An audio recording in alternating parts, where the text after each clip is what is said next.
मुझे एक बात बताएं, ये जो ग्रह हैं हमारे सूर्य, चंद्रमा, राहु, केतु जी, ये हमसे क्यों रूठ जाते हैं बार बार? ये ग्रह किसके कारण प्राप्त हुए? नहीं पता, आप बताओ। शरीर से ही ना। जी। शरीर किससे प्राप्त हुआ? माता पिता से। माँ पिता से ना। माँ पिता कौन है?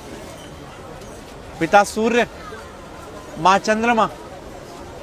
अच्छा। सारे ग्रहों की जो शक्ति है वो कहाँ से प्राप्त होती है? सूर्य से। जी। चंद्रमा से। जी। अब आप घर के ग्रहों को तो आप पूछ नहीं रहे और बाहर सोच रहे जा जाके सब ग्रह शांत हो जाएं, वहाँ पूजा करा लो, वहाँ पूजा करा लो, वहाँ पूजा करा लो। अरे कोई जरूरत नहीं किसी पूजा की। अगर आप अपने माँ पिता को प्रणाम करते हैं ना और उनकी सेवा करते हैं तो आपको किसी भी पूजा की जरूरत नहीं है। मतलब जो बाहर दान पुण्य करता है, किसी गरीब को, किसी नीडी को खिला रहा है, और घर में माता पिता को नहीं पूछ रहा, तो कोई फायदा नहीं दान पुण्य का भी। क्या फायदा ये तो बताओ। और मंदिर गुरुद्वारे जाने का भी कोई फायदा कोई नहीं। फायदा नहीं। भाई सबसे पहले भगवान कौन है? माता पिता। जिसने अपने माँ पिता की सेवा कर ली उसने सब कुछ जीत लिया। अगर वो अपने माँ पिता की सेवा नहीं कर सकते तो उनका कोई भी दान व्यर्थ है। आज जो गणेश जी अग्रसर हैं, सबसे पहले उन्हीं की पूजा होती है। क्यों? उन्हें ब्रह्मांड के 3 चक्कर की जगह माँ पिता की परिक्रमा कर ली थी। तो हम कैसे खुश कर सकते हैं अगर कोशिश करना चाहे कोई बच्चा? भाई अपने माँ पिता से पूछो उनको कहाँ जाने की इच्छा है। अगर आप कैपेबल हैं तो उनके साथ जाओ, उनको तीर्थ कराओ, उनको अच्छी अच्छी चीज़ें जो उनको पसंद हो वो खिलाओ, उनको उनके पसंद की चीज़ें ला के दो। पिता तो फिर भी एक बार वो कह देगा बेटा ये नहीं, ये ला दे, ये नहीं। माँ को कुछ नहीं चाहिए, माँ को तो चाहिए उसका बेटा उसकी सुन ले। हाँ। तो हम लोग अगर अपने माँ पिता के साथ समय बिताएंगे ना तो उनका अनुभव, और अनुभव से बड़ा कोई भी टीचर नहीं होता। और आज के टाइम में यही विपरीत हो रहे हैं सब।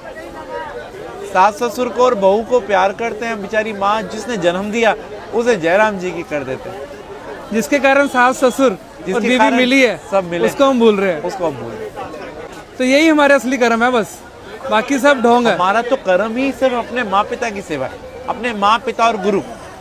प्रातः काल उठकर रघुराई, माँ पितु गुरु चरण नवाई। भगवान राम भी सुबह उठते ही सबसे पहला काम यही करते थे। माँ पिता की ही सेवा हर एक मनुष्य ने करी और वो भगवान बना।